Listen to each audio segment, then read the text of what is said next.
Hey YouTube, this is Tom at TM Aquatics, and I'm doing an all fish tank update today. Just want to get everyone caught up to speed on what's going on here in the fish room and with all the different tanks. Bunch of things happening here. But we'll go through each tank one by one, and we'll start out with the Planted 75 Endlers tank. You can see this thing is completely overgrown, and I do have a new scape planned for this tank, but right now I'm using it as a plant grow out tank for all my other tanks that I'm setting up in the fish room. And to be honest, I really haven't had a lot of time to rescape this. And I do have something in mind for this tank, but it's probably not going to be for another month or so.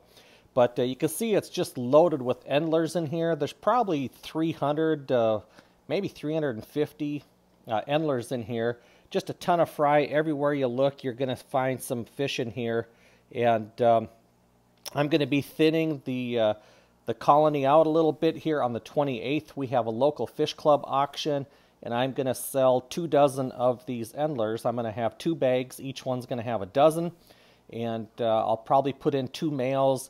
Like this forktail here, I'll put in 2 males that are similar like that have the full forks, and then I'll probably put in an adult female. Maybe I'll pick one out that's already been hit, like that one or that one there. And then I'll toss in a bunch of fry and sell a couple of endler starter packs, and we'll see how they do. But I just have a ton of fish in here and really need to thin them down a little bit. And also have a lot of plants in here, and I'm using this kind of as a plant grow out tank. You can see I've got a couple of runners on these big Amazon swords again, and I just peeled off a bunch, like 40 baby sword plants off a couple of runners on these things just a few weeks ago, and I have them in the back room, and I'll show you that tank in a bit. This Ocelotestanque is just out of control here, and you can see some, I believe that's Windelov Java fern coming out that's underneath the Ocelotestanque. I also picked up recently at a local fish show and swap meet a bunch of Bucephalandra, and I really haven't had time to plant much of it or to attach it to some black lava rock that I have. So I just threw all the extra clippings of the various types of Buce. There's probably 7 or 8 different types of Bucephalandra in here, and I just threw them in this tank because this is high light, high fertilizing, and high CO2, and that'll give them the best chance to recover from being clipped and brought up here from California and all of that stuff. So just want them to rebound a little bit. Some of them looked a little saggy. Just want some new fresh growth on the roots, and a couple nice new leaves or 2 on each plant would be nice. But I'll probably be getting rid of one of these big sword plants as well. They just take up so much space. Between the 2 swords, they take up at least more than 50% of my entire tank. And I'd like to bring out back there, I have a red sword, and I forget what kind it is, if it's a red melon or what, but pick that up at a local fish club plant sale where we get plants at cost. And that sword is really suffering back there because it's the light. It's being covered up by all that frog bit up there, and it's not doing real well. So I'd like to get rid of one of these big sword plants. Probably this one over here. I don't know, I kind of like how that one looks, but probably get rid of this one over here and put that red sword over here eventually. But you can see the crypts are coming up through the moss there as well, and just got some anubias that are always flowering back in there. But this is just a hodgepodge of just a bunch of different plants, and it's just kind of nice having all those plants available and just taking out what I need. Here's the compact sword plant here with another runner on there with just a bunch of baby sword plants. There's another one with a bunch of baby swords. But the plants are loving life in this tank, and so are the endlers. But we've got a new scape planned for this. I do have some ideas, like I said, but again, it's probably going to be a month or 2 before I get around to it. Until then, it'll continue to be a grow-out tank for both endlers and for plants. So how about if we hop over to the 120? All right, here's the 120-gallon red Severum tank, and this is the tank that really I don't know what to do with. I love that piece of driftwood I picked up. Got that off a local forum, fish club forum. So I was looking for a piece of wood and for this tank, and never expected to get a piece so nice. And I don't know if this is Malaysian or Manzanita or what, but this thing is heavier than crap, and it's hard and it's dense. And I like that because it's not falling apart in the water, and it's just, I just really like that look. But the tank overall, it's just, I don't know, I really like these red Severums. They're getting big. You know, the biggest one here, he's, you know, these big males here, they're probably, you know, 6 inches. And I picked them up when they're about the size of a quarter. I like the electric blue Acaras. I could get, let's see, here's the male, and here's his mate right there. No, wait, that's his mate right there. And those guys spawn all the time, and I could probably put them in their own tank and get a bunch of babies anytime, but they just don't last long in here with the clown loaches. The, you know, I've got a blue-eyed Ancestris down there. I've got a gold nugget Pleco. There's the gold nugget. They're kind of buds. They kind of hang out together down there. But between the Plecos and the loaches, and then these Agassizi Cories here, those eggs just never make it.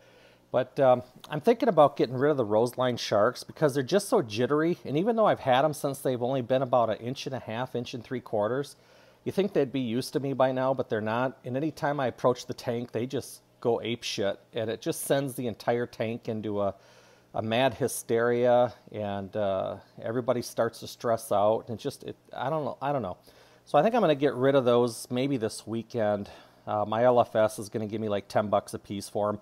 Those don't sell hardly at all on our local fish forums. Everybody up here in Minneapolis, it's all about African cichlids for whatever reason, but yeah, so I don't know what I'm going to do with this tank. Maybe give me some suggestions, you know, your thoughts. Do I just keep the Severums? Do I keep the Acaras? Maybe toss in some Jurapari or some Earth Eaters of some type, maybe a Geophagus. I don't know. I like the tank. I like the fish. I just don't like the total package right now. But anyways, let's go back into the fish room, and we'll check out those tanks back there. All right, so back in the storage room, we've got the 55-gallon L134 Leopard Frog Pleco tank. Not a lot going on, as you can see. You know, there are 8 Plecos in there. I got a bunch of pond snails in here. I need to really take some of them out. Probably feeding these guys a little bit too much with the number of snails that I see in the tank, but I'm trying to simulate the rainy season right now and give them an abundance of food. I'm doing frequent water changes with pure RO water, colder water, so it drops the temp down. Unfortunately, I have not seen anybody cave up. I've not seen anybody get trapped. Here's one of the subadult. That's, I believe, is a male right there, and he got the snot kicked out of him not too long ago by one of the adult males. Probably got into the adult male's cave, and it wasn't going to have any part of it.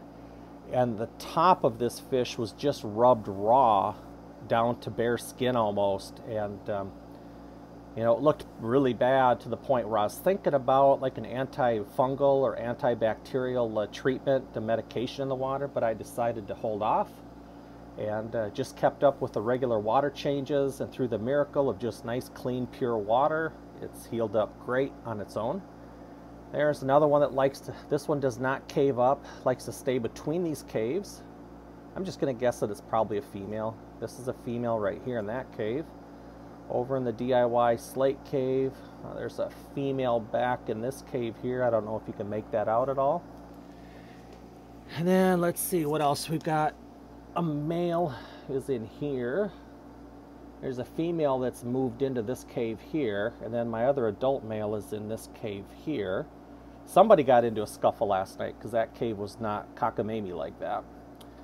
I do have another female down here that does not like to cave up. She likes to stay under the foam filters for whatever reason. Probably the current or the flow. Anyways, down below, the Blue Dream Neocaridina tank. Got some really nice ones in here, some really dark ones. There's a few in here that aren't so dark. But yesterday, for the first time, I saw a little tiny baby Pinhead Shrimp. So I noticed on Saturday, I was able to confirm the first female that I saw holding, or that was buried. So that was on Saturday, and then yesterday, Monday, I saw baby shrimp for the first time. And I don't know if they dropped off that same female that was buried up or if it was a different female. Because I thought I saw a buried female like a week and a half or so ago, but I don't know. So, but they're doing good. At least there's babies in there, so they're starting to reproduce. And, you know, what can I say? Yeah, that's kind of in cruise control over here, and hopefully we'll grow this colony to 100, 200 shrimp eventually. It'd be nice. Over here in the albino red guppy tank, I did have a female drop fry for the first time in this tank, and I only saw 2. In fact, there's one right there. So that is one of the 2 very first fry that have come out of this full red albino guppy group. Now I am going to be selling some of these in an auction as well. I've got a bunch over here, and we'll just go over to the new rack. I've got 3 males up here, and what I did is I just had way too many males for the number of females. So I picked out my 5 best, and I'll actually probably just keep 4 and put 1 more in here and sell 4 males. And I don't know if just a group of males will sell or not, because everybody wants females. So I might end up having to toss in a couple of my females. I don't know, we'll see, but I got to get rid of some males. Nice fish, they're still young, they're still coloring up. This one right there is obviously the best of the 3. That one I'd say is the worst because he's the biggest and the least colorful yet, but he still has some coloring up to do. But this is going to be a shrimp tank eventually. I did put a couple pieces of that new bucephalandra I picked up this past weekend at the fish club. I got 3 pieces tied on with just black thread onto this piece of cholla wood. And then I put another piece on that black lava rock. I have no idea what types of boosts these are. There were so many different kinds that I was putting in the bag. I just know they look nice and they all look a little different, and I just hope we get them to grow in my tanks here. But this is going to be for shrimp here eventually. And there's one of the shrimp ledges or moss ledges that I picked up at the fish show and swap meet. But that's over there. That's just getting ready for shrimp. Like I said, I'm just aging these tanks so I get some algae and biofilm in there before I put shrimp in. Over here in this tank, I picked up that piece of spider wood and those 4 Anubias Nana Petites.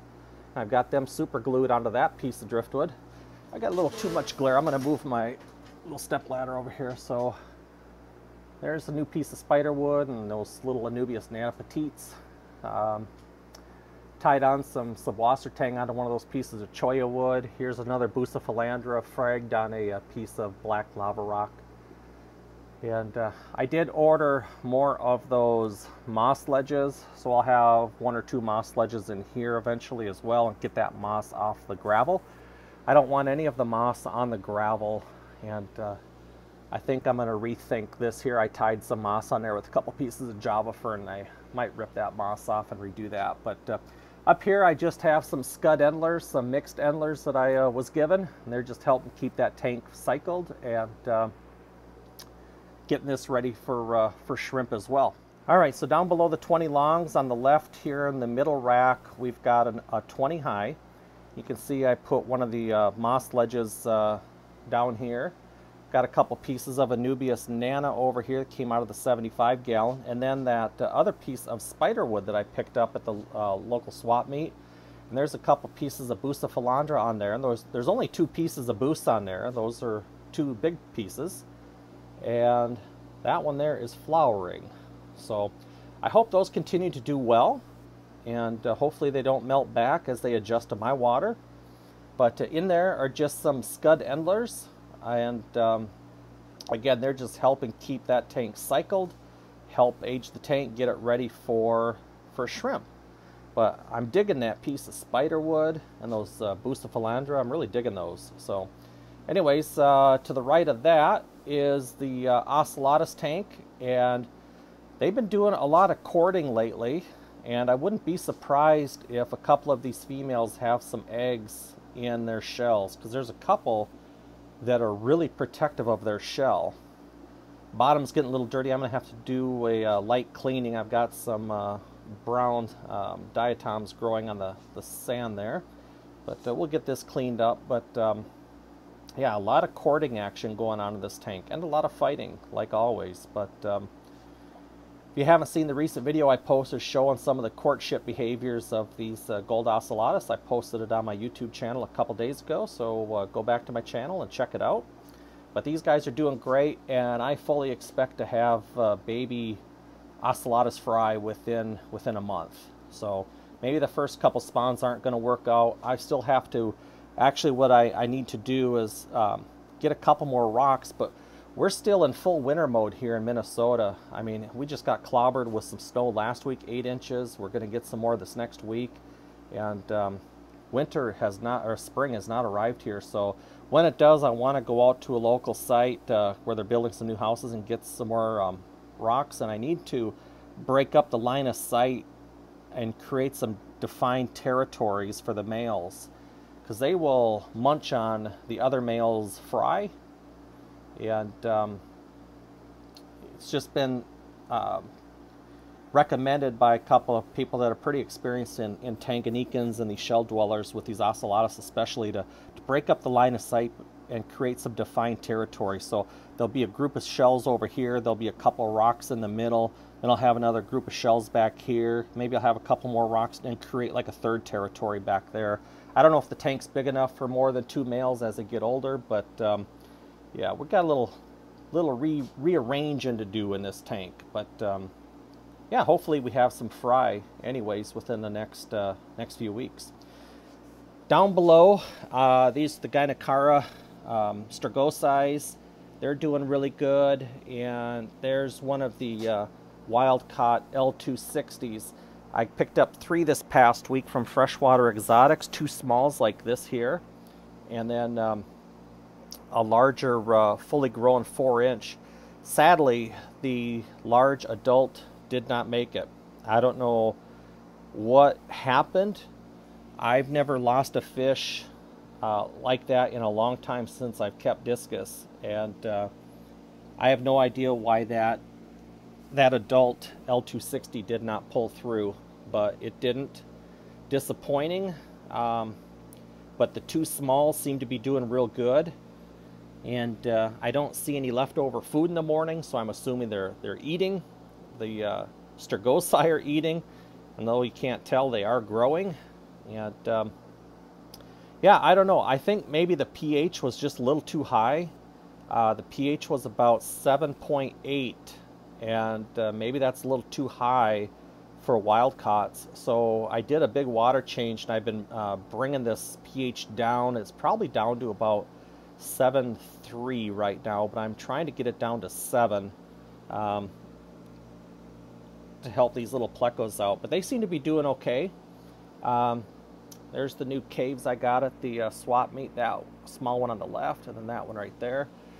I just need some more plecos now. I need to pick up another, probably another 4 of those L260s for this tank. So anyways, that's that tank. And then the last tank, nothing really happening over here.